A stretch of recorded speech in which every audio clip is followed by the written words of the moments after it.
आ सी बई मोदी की गड्डी चल पिया जी। ये तो तुर पिया जी मगर नूं आओ आ जांदा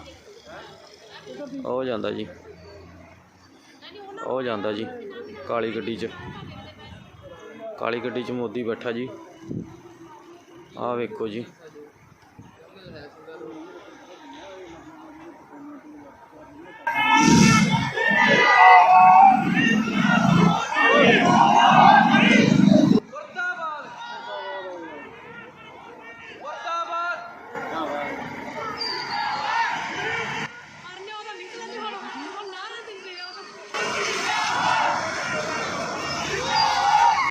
नमस्कार दोस्तों, इस बड़ी ब्रेकिंग न्यूज में मैं अभिसार शर्मा आपका स्वागत करता हूं।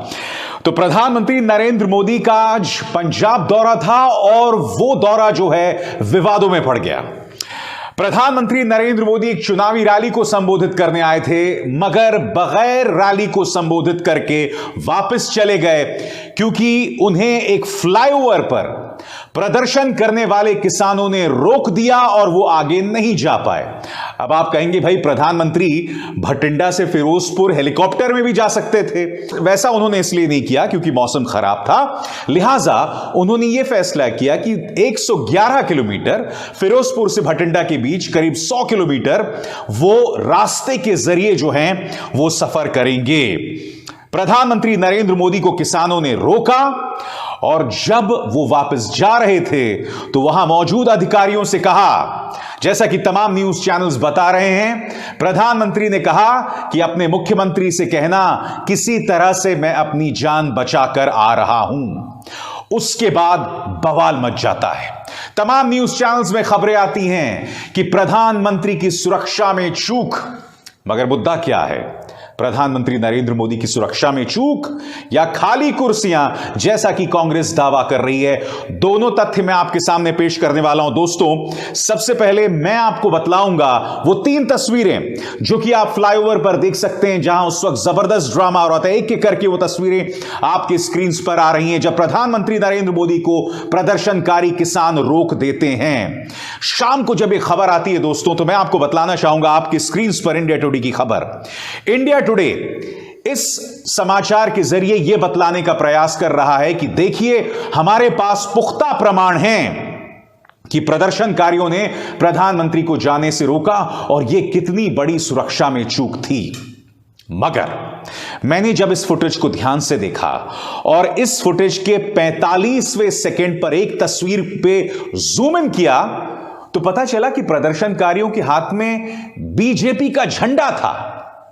अब बड़ा प्रश्न, ये प्रदर्शनकारी थे जो प्रधानमंत्री नरेंद्र मोदी का विरोध कर रहे थे, या भारतीय जनता पार्टी के समर्थक थे, या फिर प्रदर्शनकारियों के हाथ में भाजपा का झंडा था? मैं ये समझना चाहता हूं कि मीडिया इस अहम पहलू की तरफ लोगों का ध्यान क्यों नहीं खींच रहा कि प्रदर्शन करने वाले जो लोग थे उनके हाथ में भाजपा का झंडा था। तो ये तो एक छोटी सी तस्वीर मैंने आपको इंडिया टुडे के टेलीकास्ट से आपको दिखाई। अब मैं आपको पूरा वीडियो दिखाना चाहता हूं जो कुछ दूरी पर एक व्यक्ति फिल्म कर रहा था। 45 सेकंड का यह वीडियो है, इसमें दूध का दूध और पानी का पानी हो जाता है। आ सी बई मोदी की गड्डी चल पिया जी। ये तो तुर पिया जी मगर नूं आओ आ जांदा जी काली गड्डी च मोदी बैठा जी। आ वेखो जी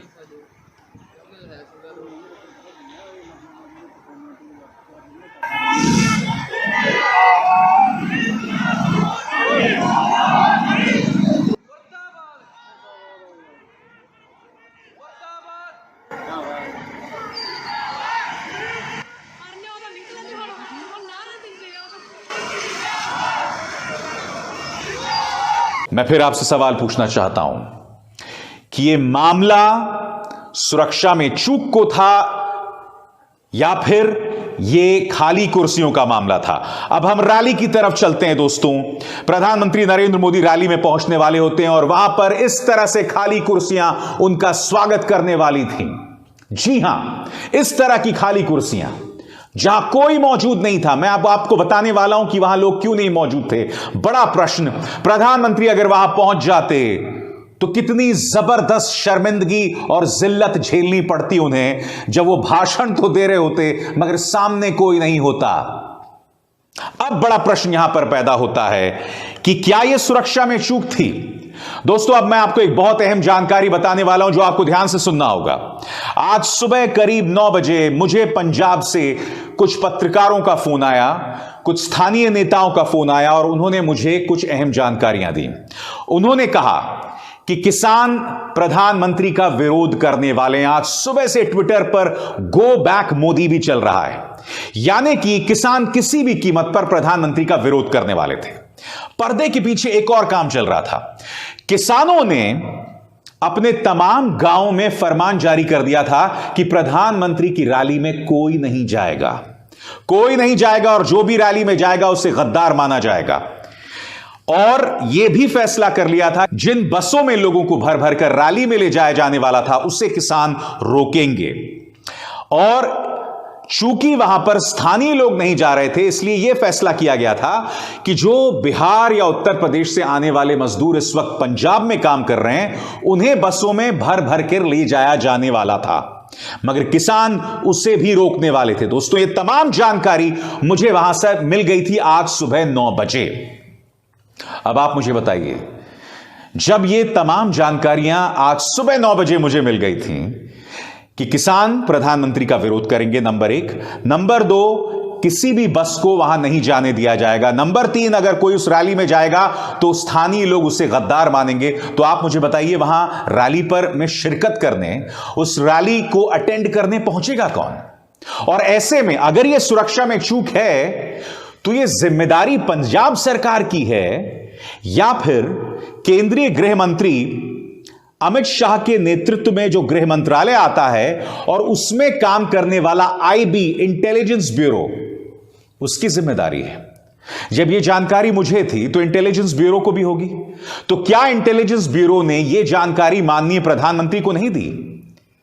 मैं यह समझना चाहता हूं, जब प्रधानमंत्री नरेंद्र मोदी इस बात से दुखी थे कि उन्हें रैली नहीं करने दिया गया और उनके तमाम पार्टी के नेता ये कह रहे हैं कि ये एक बहुत बड़ी सुरक्षा में चूक थी, और प्रधानमंत्री ने सूत्रों के हवाले से यह भी कहा कि किसी तरह से मैं अपनी जान बचाकर आया हूं, तो मैं अपने दर्शकों को सिर्फ एक दिन पहले लेकर चलना चाहूंगा।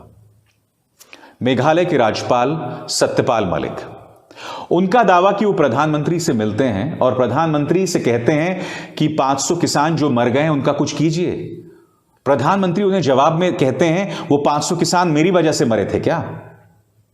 सिर्फ पंजाब में ही 500 किसानों की मौत हुई थी, क्योंकि, और मैं 500 इसलिए कह रहा हूं क्योंकि वहां की सरकार ने 500 मृत किसानों के परिवारों को मुआवजा दिया था।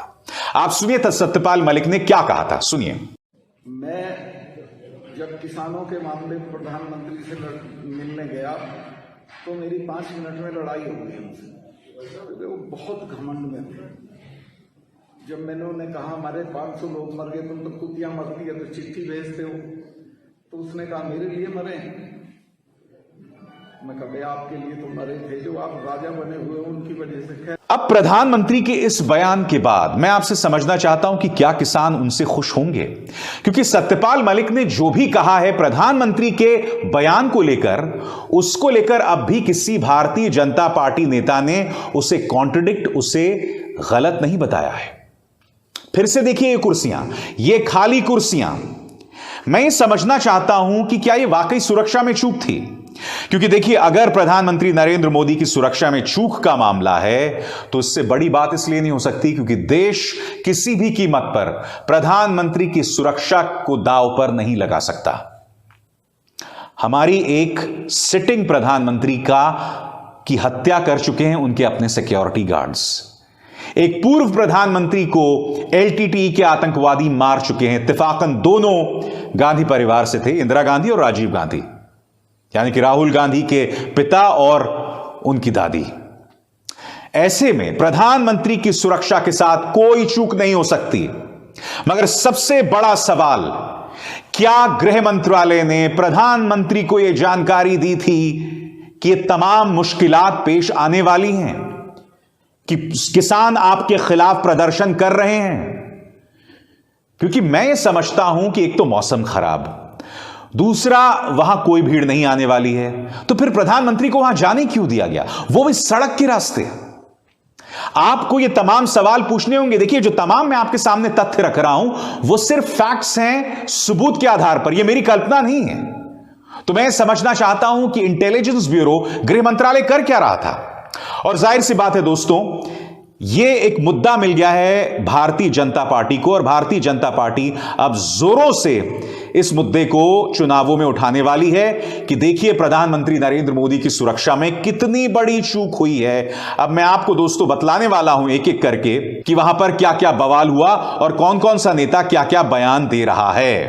कैप्टन अमरिंदर सिंह, यह लॉ एंड ऑर्डर का कंप्लीट फेलियर है। आप जब प्रधानमंत्री नरेंद्र मोदी को स्मूथ पैसेज नहीं दे सकते, खासकर उस जगह पर जो पाकिस्तान की सीमा से 10 किलोमीटर दूर है, तब आपको पद पर बने रहने का कोई अधिकार नहीं है और मुख्यमंत्री को अपने पद से इस्तीफा देना चाहिए। कैप्टन अमरिंदर सिंह ये बात कह रहे हैं। यही नहीं, मैं आपको बतलाना चाहूंगा इस मुद्दे पर क्या कहा है जेपी नड्डा, जो कि भाजपा के अध्यक्ष हैं। कांग्रेस को समझ आ गया था कि पंजाब में उन्हें जबरदस्त हार मिलने वाली थी और इसीलिए उन्होंने प्रधानमंत्री नरेंद्र मोदी को रैली को संबोधित नहीं करने दिया। अब जेपी नड्डा को खुद से सवाल पूछना पड़ेगा कि कांग्रेस ने उन्हें रैली को संबोधित नहीं करने दिया या किसानों ने उन्हें रोका। मैं फिर कह रहा हूं दोस्तों, इस वक्त तमाम न्यूज चैनल्स में प्रचार चलने लग गया है किसानों के खिलाफ एक बार फिर से। कुछ न्यूज एंकर्स जो अंबानी के न्यूज चैनल में काम कर रहे हैं इसे खालिस्तान से जोड़ रहे हैं। आपके स्क्रीन पर देखिए दोस्तों, यह पत्रकार जो इससे पहले भी लगातार भड़काऊ बयान देते रहा है, यह खुलेआम खालिस्तान शब्द का इस्तेमाल कर रहा है। मैं इन पत्रकारों को और न्यूज चैनल्स को कहूंगा, बाज आएं, देश की सुरक्षा के साथ इतना बड़ा खिलवाड़ ना करें। कांग्रेस ने भी पलटवार किया है। क्या कह रहे हैं रणदीप सिंह सुरजेवाला खाली कुर्सियों को दिखाकर आपके स्क्रीन पर? प्रिय नड्डा जी, रैली रद्द होने का कारण खाली कुर्सियां रहीं, यकीन ना हो तो देख लीजिए। और हां, बेतुकी बयानबाजी नहीं, किसान विरोधी मानसिकता का सच स्वीकार कीजिए और आत्ममंथन कीजिए। पंजाब के लोगों ने रैली से दूरी बनाकर अहंकारी सत्ता को आईना दिखाया है। कांग्रेस का पलटवार। दोस्तों, जो चीजें उभर कर आ रही हैं वो बहुत स्पष्ट हैं। नंबर 1, खाली कुर्सियां। नंबर 2, प्रधानमंत्री नरेंद्र मोदी को काफिला जो रोक रहे थे प्रदर्शनकारी, उनके हाथ में भाजपा का झंडा। नंबर 3, हेलीकॉप्टर के जरिए वो जाने वाले थे मगर खराब मौसम की वजह से उन्होंने 100 किलोमीटर सड़क के रास्ते सफर करने का, ट्रैवल करने का मन बनाया।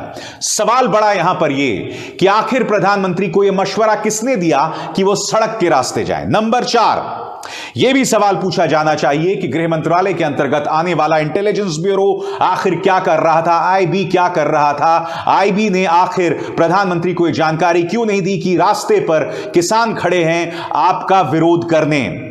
क्या इन बातों को नजरअंदाज किया जा सकता है?